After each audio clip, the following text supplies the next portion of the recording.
এখানে কি করছিস? খালামুনি আমার একটা টুকরা গোস্ত দিবা, আমি না এই ঈদে না গোস্ত খাইনি। শোন, ফকির মিসকিনদের ভাগ দেয়া শেষ হয়ে গেছে, এখন আর কোনো মাংস নেই, যা বাসা যা। খালামুনি দেন না একটা টুকরা খালামুনি। এই বলছি না বাসা যেতে, যা বাসা যা।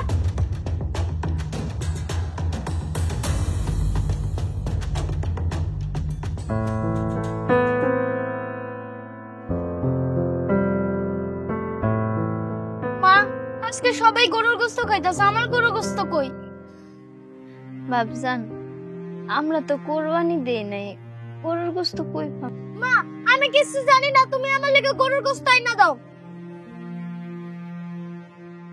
মা, মা তুমি চুপ করে রইলা কেন? আমি কি গরুর গোস্ত চাইয়া কি ভুল করছি? না না বাবা, তুমি কেন ভুল করবা? তুমি কোনো ভুল করো নাই। আচ্ছা একটা কাম করো, তুমি ঘরে যাও, আমি তোমার লেগে গরুর গোস্ত লয়ে আইতেছি, ঠিক আছে?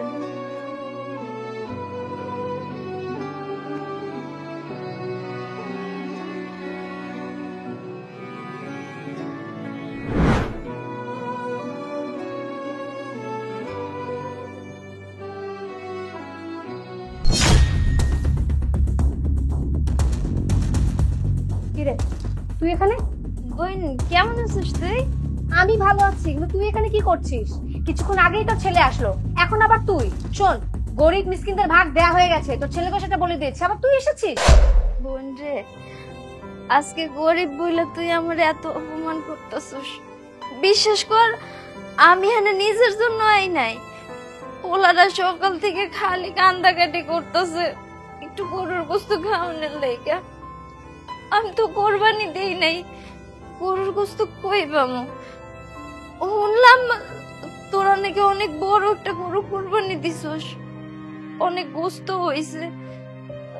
তোর জামাই তো বাড়ি বইরা গরুর গোস্ত খাইতাছে। বইন, আমার একবারই গরুর গোস্ত দিবি, পোলাটার মুখে দুটো ভাত উড়াই দিতাম। শোন, কোনো মাংস তো দিতে পারবো না, সব মাংস শেষ হয়ে গেছে, এখন তোরা যা তো, আর বিরক্ত করিস না। আমি এক ডেক মাংস রান্না করি আর এক পাতিল মাংস রান্না করি, তাতে তোদের কি সমস্যা? হ্যাঁ, আর তাছাড়া আমার স্বামী মাংস খাবে না, কি তোরা খাবি? আসুন, আমি বড় একটা গরু কোরবানি দিচ্ছি, তার মানে এই না যে তোদেরকে মাংস দিতে হবে। আর তার ছেলেকেও তো আমি বলে দিয়েছি যে গরিব মিসকিনদের যে ভাগ ছিল সেটা দেয়া শেষ হয়ে গেছে, এখন আর কোনো মাংস নেই, এখন তুই যা তো যা, কথা বাড়াস না। তুই তো আমার বোন, তুই নিজের বোন এরকম করে অপমান করে কথা কস, আজকে তুই আমার ফকির মিসকিন কইলি। আমি খালি আমার পোলাটার লাগি আইছে, নাহলে কোনোদিনও তোর দুয়ার আইতাম না আমি। তো বোন হচ্ছে তো কি হয়েছে, এই জন্য গরু কোরবানি দিলে তোকে মাংস দিতে হবে? থাক থাক বোন, তোরা ভালো থাক বোন।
যে গেল। মা, এই যে বাবজান। মা, এটা কি? এটা হলো তোমার পছন্দের গরুর গোশত। মা, জলদি তো, আমার গরুর গোশত খাইতে অনেক ভালো লাগে।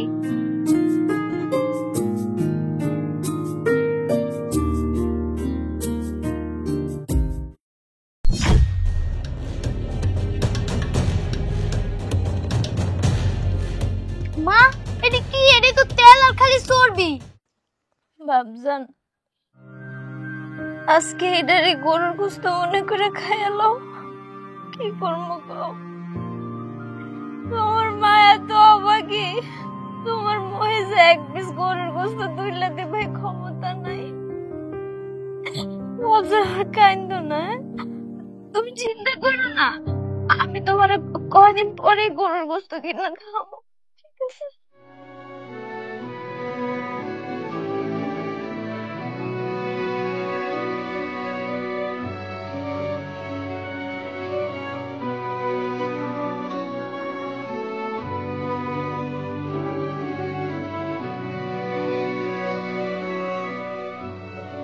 ভাইজান, আপনি কি? আপনারা তো চিনলেন না। আফা, ওই আমি হলাম আমাদের বোন আরফিনা পর বাসার দারোয়ান। আজকে দেখলাম একটা ঈদের দিন আপনার বোন আপনার লগে কি ধরনের খারাপ ব্যবহার করলো, আপনার বাসা দিয়ে দূর দূর করে তাড়াই দিল, দেখে আমার খুব খারাপ লাগছে। আফা, ওই আমাকে বিল্ডিং এর সবাই তো আমার টুকটাক গোস্ত দেয়, আমি একলা মানুষ তো এত গোস্ত খাইতে পারবো না। এর লিগে চিন্তা করলাম আপনার পোলাটা লেগে গোস্ত লয়ে যায়। আপনার পোলাটা তো আমার পোলার মতোই, আমার ভাগ্নের মতো, এর লিগে লয়ে এলাম। ভাইজান, আপনি আমাকে লইগে যা করলেন, আমার নিজের মায়ের পেটের বইনও এতটা করলো না। উল্টা বাজে ব্যবহার করে বাড়ি থেকে তারাই দিল। এটা কি কোন হয়েছে কি, টাকা পয়সা থাকলেই সবার মনের মধ্যে তো মনুষ্যত্ববোধ থাকে না। আর আমাদের বোনের মধ্যে যদি বিন্দু পরিমাণ মনুষ্যত্ববোধ থাকতো, তাহলে আজকে একটা ঈদের দিন, খুশির দিন, আমাদের লোক এরকম খারাপ ব্যবহার করতে পারতো না, এরকম দূর দূর করে তারা দিতে পারতো না। আফা, বাদ দেন, এই মাংসটা নেন, নিয়ে রান্ধেন, পোলাটারে লইয়া খান।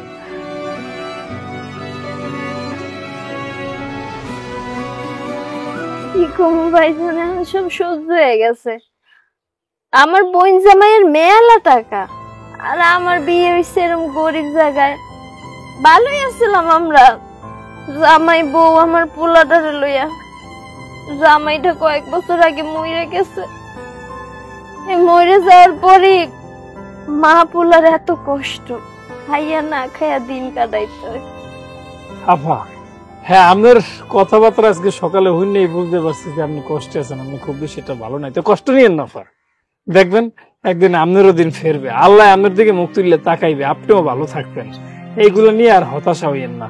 আচ্ছা আফা, তাই আমি আজকে আসি। আফা, আসসালামু আলাইকুম।